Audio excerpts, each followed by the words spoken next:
Hello दोस्तों, YouTube के online class में आपका स्वागत है। पूरे विश्व में लगभग 200 देश कोरोना महामारी की वजह से प्रभावित हैं। उन देशों की आर्थिक स्थिति और शैक्षिक व्यवस्था पूर्ण रूप से बिगड़ चुकी है। एमजे विद्यालय प्रशासन ने बच्चों की शिक्षा प्रभावित ना हो, इसी वजह से ऑनलाइन क्लासें शुरू करवाई हैं। अतः आप निश्चित और रोजाना ऑनलाइन क्लास अटेंड करें। देखिए, सबसे पहला जो टॉपिक है 10th क्लास का सामाजिक विज्ञान का, वो महाजनपद काल है। अब महाजनपद होते क्या हैं, महाजनपद कब थे? ठीक है, महाजनपदों से पहले अगर थोड़ा सा पीछे जाके देखें तो इतिहास के बारे में जान लें कि इतिहास क्या है। इतिहास किसे कहते हैं, इसका डिवाइडेशन किस प्रकार है। इतिहास की अगर बात करें तो सबसे पहले ये जो शब्द जिस व्यक्ति की जबान पर आया था वो व्यक्ति हेरोडोटस था। जिस व्यक्ति ने इतिहास शब्द सबसे पहले दिया था वो हेरोडोटस था। इनकी एक पुस्तक थी हिस्टोरिका पुस्तक में इन्होंने सबसे पहले हिस्ट्री शब्द दे दिया। अब इन्होंने जो इतिहास शब्द दिया था उसका डिवाइडेशन किस प्रकार था, पूरे विश्व के इतिहास को कितने भागों में बांटा गया था और ये महाजनपद काल किस इतिहास का अंग था। अगर इतिहास का डिवाइडेशन देखें तो जो सबसे पहला प्रकार था वो था प्रागैतिहासिक काल। सबसे पहला प्रकार था प्रागैतिहासिक काल। और अगर इसका दूसरा डिवाइडेशन देखें तो दूसरा अंग था इसका आद ऐतिहासिक काल।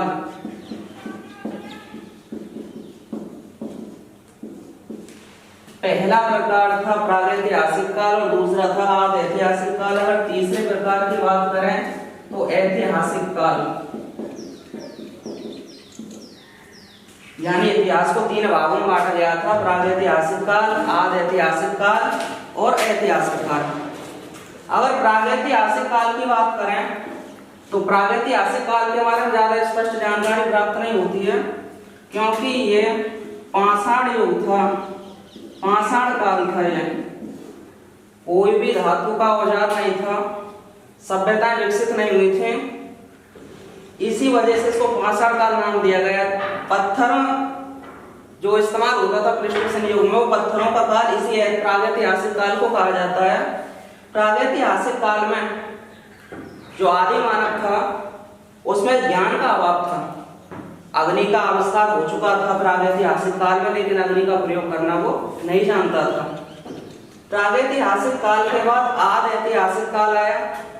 आद ऐतिहासिक काल के अगर डिवाइडेशन की बात करें तो इसको 2 भागों में बांटा गया था। सिंधु घाटी सभ्यता का काल, सिंधु घाटी सभ्यता का काल, और इसका दूसरा डिवाइडेशन था वैदिक सभ्यता काल।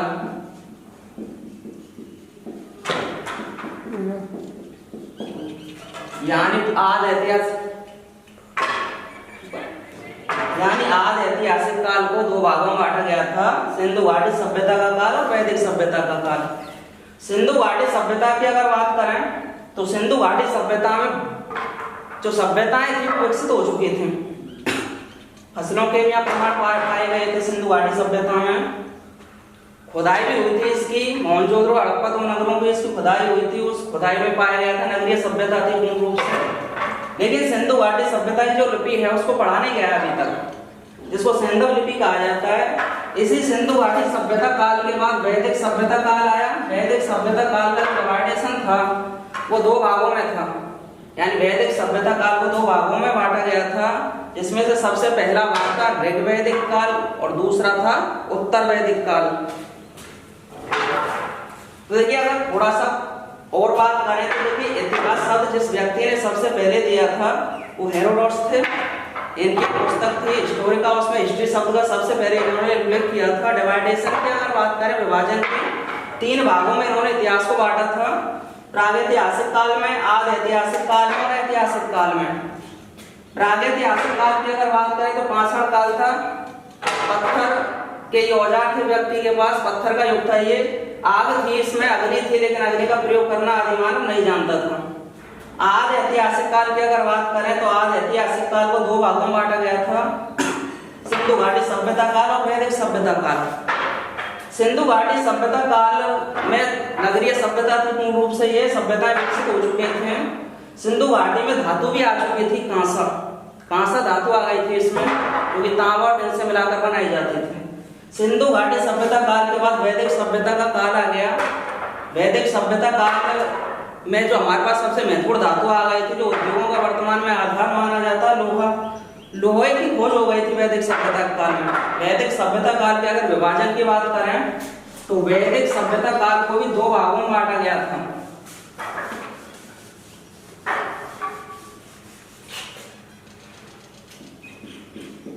अगर वैदिक सभ्यता के विभाजन की बात करें तो 2 भागों में इसका विभाजन था। पहला था ऋग्वैदिक काल, दूसरा था उत्तर वैदिक काल।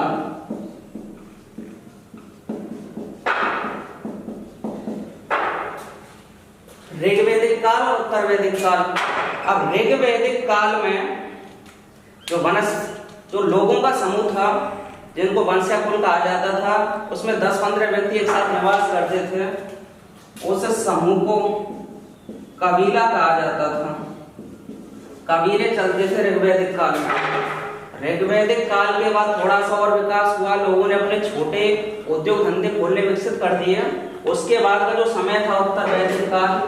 इसी काल में जो ये कबीले थे, कबीले जन में बदल गए या जनपद में बदल गए।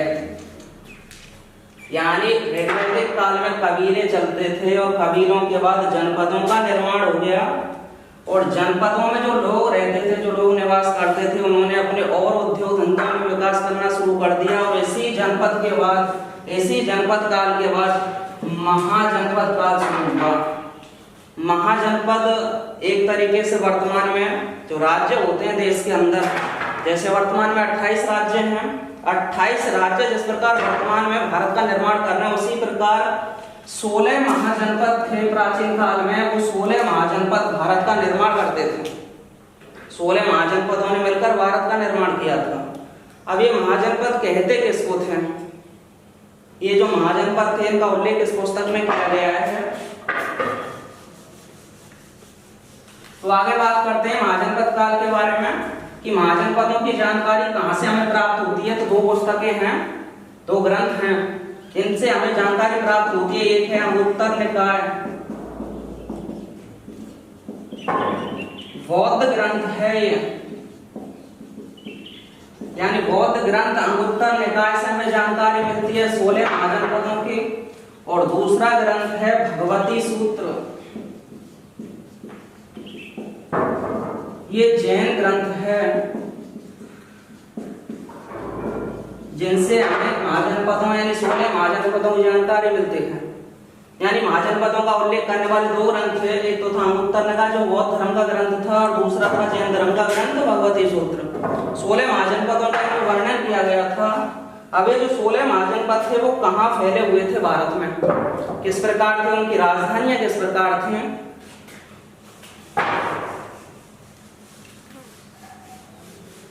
तो 16 महाजनपदों की अगर बात करें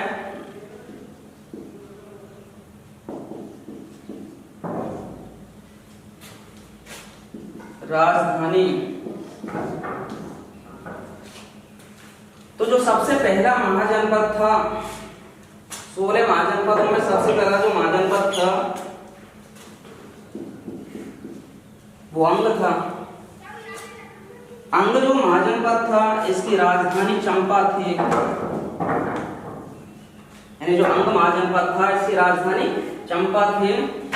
और दूसरा जो महाजनपद था वो सूरसेन था, और सूरसेन महाजनपद की राजधानी मथुरा थी। पहला तो जो महाजनपद था उसकी राजधानी थी चंपा, यानी अंग महाजनपद की चंपा राजधानी। दूसरा था सूरसेन महाजनपद की राजधानी थी मथुरा। अगर तीसरे महाजनपद की बात करें तो देखिए जो तीसरा महाजनपद था वो अस्मक था। अस्मक जो महाजनपद था इसकी राजधानी पोतन या पाटेली थे। यानी जो तीसरा महाजनपद था अस्मक, इसकी राजधानी पोतन या पाटेली थे। और देखिए ये भी ध्यान रखना, 16 महाजनपदों में से 15 महाजनपद उत्तर भारत में थे। यानी 16 महाजनपदों में से 15 महाजनपद थे उत्तर भारत में, और एकमात्र महाजनपद था अस्मक, जिसकी राजधानी पोतन या पाटेली थी। ये जो अस्मक महाजनपद था वर्तमान में जो आंध्र प्रदेश राज्य जिस स्थान पर फैला हुआ है उसी जगह अस्मक महाजनपद का विस्तार था। ये जो महाजनपद था गोदावरी नदी के किनारे स्थित था। अगर वर्तमान की बात करें तो आंध्र प्रदेश, और नदी की बात करें तो गोदावरी नदी के किनारे ये स्थित था। यानी 16 महाजनपदों में से एकमात्र महाजनपद था अस्मक, जिसकी राजधानी पोतन पाटेली थी, जो दक्षिण भारत में था गोदावरी नदी के किनारे। अगर राज्य की बात करें तो जिस राज्य जो आंध्र प्रदेश राज्य जिस जगह फैला हुआ है उसी जगह अस्मक महाजनपद था। अगर चौथे महाजनपद की बात करें तो वत्स महाजनपद था। अगर वत्स महाजनपद की बात करें इसकी राजधानी की, तो वत्स की जो राजधानी थी वो कौशाम्बी थी। वत्स महाजनपद की राजधानी थी कौशाम्बी। यानी अंग महाजनपद की राजधानी चंपा, सूरसेन की मथुरा थी। अस्मक की जो राजधानी थी वो पोतन या पाटेली थे। और 16 महाजनपदों में से अस्मक की एकमात्र ऐसा महाजनपद था जो दक्षिण भारत में था, वर्तमान में आंध्र प्रदेश राज्य की जगह, जो कि गोदावरी नदी के किनारे फैला हुआ था। और जो चौथा महाजनपद था वो वत्स महाजनपद था, जिसकी राजधानी थी कौशाम्बी। अगर इसके बाद 5वें महाजनपद की बात करें तो मगध था। मगध 16 महाजनपदों में से सबसे शक्तिशाली महाजनपद था मगध, सबसे शक्तिशाली हुआ था ये। और मगध महाजनपद पर जो सबसे पहले वंश का शासन हुआ था वो हर्यक वंश था। हर्यक वंश ने शासन किया था इस पे। उसके बाद शिशुनाग वंश आ गया, उसके बाद नंद वंश आ गया। और नंद वंश का जो अंतिम राजा था धनानंद, उसको मारकर चंद्रगुप्त मौर्य ने उसको मारकर मौर्य वंश की स्थापना की थी। वो मगध महाजनपद था। अगर मगध महाजनपद की अगर बात करें तो मगध महाजनपद की राजधानी थी राजगृह या गिरिव्रज। 16 महाजनपदों में सबसे शक्तिशाली महाजनपद था मगध महाजनपद, जिसकी राजधानी राजगृह या गिरिव्रज थे। मगध महाजनपद की अगर बात करें तो देखिए एक बार इनको और दोबारा रिपीट कर देते हैं। जो महाजनपद थे इनका उल्लेख 2 ग्रंथों में किया गया था। पहला था अंगुत्तर निकाय जो बौद्ध धर्म का ग्रंथ था। अंगुत्तर निकाय में 16 महाजनपदों का वर्णन किया गया था। और दूसरा था जैन धर्म का ग्रंथ भगवती सूत्र, उसमें भी 16 महाजनपदों के बारे में जानकारी प्राप्त होती है। दोनों ग्रंथों में यह उल्लेख किया गया था कि किस प्रकार 16 महाजनपद थे, उनकी राजधानी किस प्रकार थी।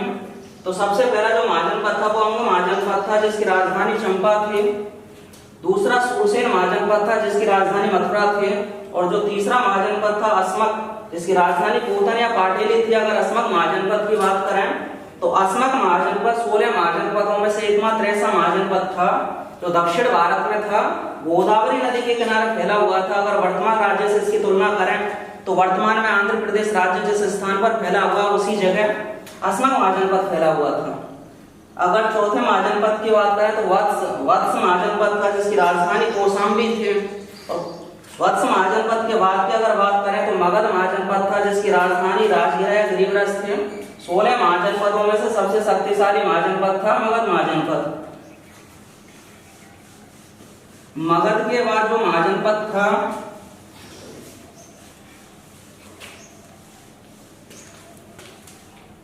छठवां महाजनपद अवंती महाजनपद था। अवंती महाजनपद की जो राजधानी थी वो उज्जैनी या महिष्मती थी। जो अवंती महाजनपद था इसकी राजधानी उज्जैनी या महिष्मती थी। अगर अवंती महाजनपद के बाद की बात करें तो 7वां जो महाजनपद था वो कुरु था। कोरु महाजनपद कुरु महाजनपद की जो राजधानी थी वो इंद्रप्रस्थ थी। कुरु महाजनपद की जो राजधानी थी वो इंद्रप्रस्थ थी। अवंती महाजनपद की जो राजधानी थी वो उज्जैन या महिष्मती थी। पूर्व के अगर बात की बात करें तो काशी महाजनपद था, और काशी जो महाजनपद था इसकी राजधानी थी वाराणसी। काशी महाजनपद की राजधानी वाराणसी थी। और काशी की अगर बात करें तो काशी का जो नवा महाजनपद था मल्ल महाजनपद था, और मल्ल महाजनपद की जो राजधानी थी वो कुशीनारा थी।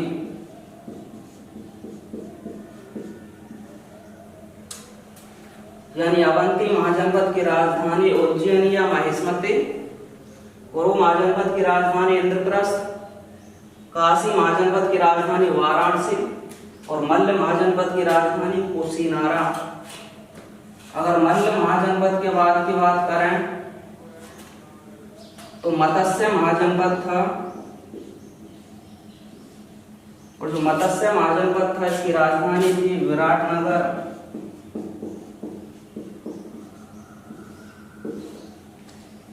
ये जो विराटनगर है ये वही स्थान था ये जहां पर पांडवों ने 1 साल का अज्ञातवास व्यतीत किया था।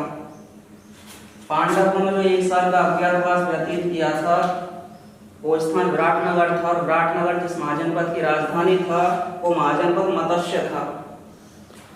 मत्स्य के बाद जो 11वां महाजनपद था वो पांचाल था। पांचाल महाजनपद, और जो पांचाल महाजनपद था इसकी राजधानी थी अधिछत्र या काम्पिल्य।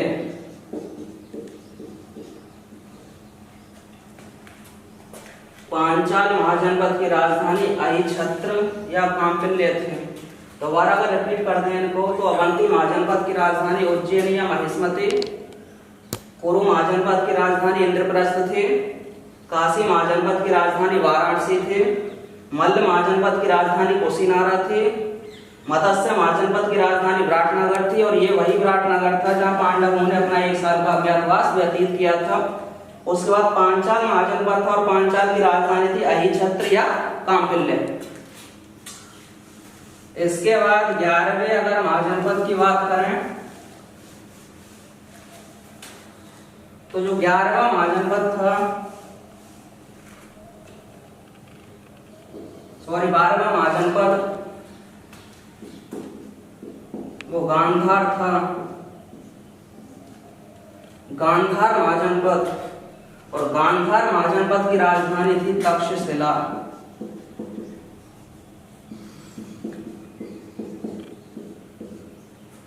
गांधार जो महाजनपद था इसकी राजधानी तक्षशिला थी।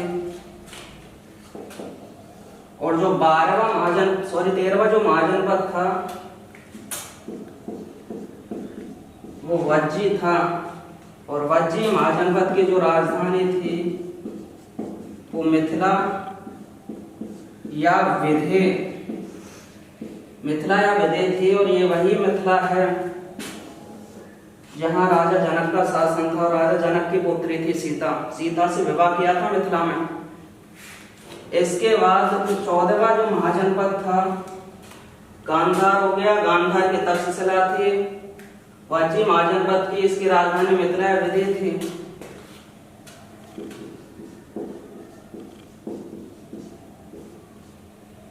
कौशल जो महाजनपद था इसकी राजधानी थी साकेत या श्रावस्ती। जो कौशल महाजनपद था इसकी राजधानी साकेत या श्रावस्ती थी। गांधार महाजनपद की राजधानी तक्षशिला, वज्जी महाजनपद की मिथिला या विधि थी, और कौशल महाजनपद की राजधानी साकेत या श्रावस्ती थी। अगर 15वें महाजनपद की बात करें तो जो 15वां महाजनपद था वो चेदी महाजनपद था, जिसकी राजधानी थी शक्तिमती।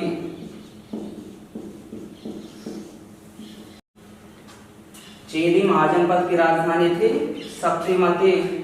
और जो 16वां और अंतिम महाजनपद था वो था कंबोज। कंबोज महाजनपद। और कंबोज महाजनपद की जो राजधानी थी वो राजपुत या हाटक थी। दोबारा रिपीट कर दें, गांधार महाजनपद की राजधानी तक्षशिला थी, बज्जी महाजनपद की राजधानी मिथिला या विदय थी, कौशल की राजधानी साकेत या श्रावस्ती थी, चेदी महाजनपद की राजधानी शक्तिमती थी और कंबोज महाजनपद की राजधानी राजपुर या हाटक थी। देखिए ये 16 महाजनपद थे। 16 महाजनपद 16 राज्यों की तरह थे जो अपने अपने क्षेत्रों में विस्तृत थे।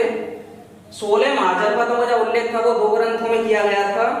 वो 2 ग्रंथ, एक तो बौद्ध धर्म का ग्रंथ था अंगुत्तर निकाय और दूसरा था जैन धर्म का ग्रंथ भगवती सूत्र। देखिए आज महाजनपदों का डिवाइडेशन किया गया है कि उनकी राजधानियां क्या थी और कितने महाजनपद थे। कल हम महाजनपदों के प्रकार पढ़ेंगे, महाजनपदों को कितने प्रकारों में बांटा गया था, उनका डिवाइडेशन किस प्रकार था, किस प्रकार महाजनपद बटे हुए थे। धन्यवाद।